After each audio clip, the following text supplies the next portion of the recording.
Bonjour à tous, merci de choisir France 24 et France Info pour vous informer. Voici les titres que nous allons développer dans ce journal. Au fur et à mesure des recherches, le bilan augmente.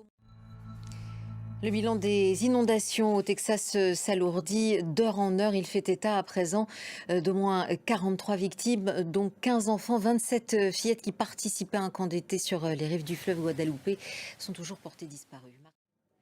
Même après avoir quitté le Doge et l'administration Trump, il n'a pas dit son dernier mot en politique. Elon Musk annonce la création de sa propre formation. Je vous le disais en titre, Israël se dit finalement prêt à des négociations. Benjamin Netanyahou annonce qu'une délégation israélienne se rend ce dimanche au Qatar pour discuter d'une trêve avec le Hamas et de la libération des otages.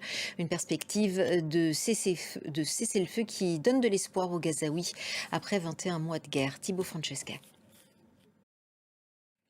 L'opposition turque dénonce une opération politique. 3 nouveaux maires du CHP, le Parti républicain du peuple, ont été arrêtés ce samedi. La Turquie qui est en proie aux incendies, une troisième personne est décédée, un ouvrier forestier qui luttait contre les flammes dans la province d'Izmir.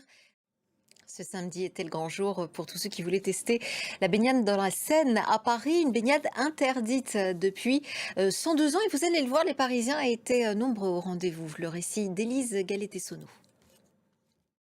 En cyclisme, le peloton du Tour de France s'était lancé ce samedi pour la première étape de la Grande Boucle, 185 km dans l'île, à l'issue desquels le maillot jaune est sur les épaules de Jasper Philipsen.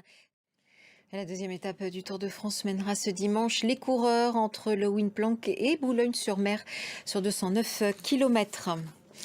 Il y avait beaucoup d'émotions aux obsèques près de Porto de Diogo Jota ce samedi, l'attaquant portugais de Liverpool qui est décédé cette semaine avec son frère dans un accident de la route. Image commentée par Thibaut Francesca.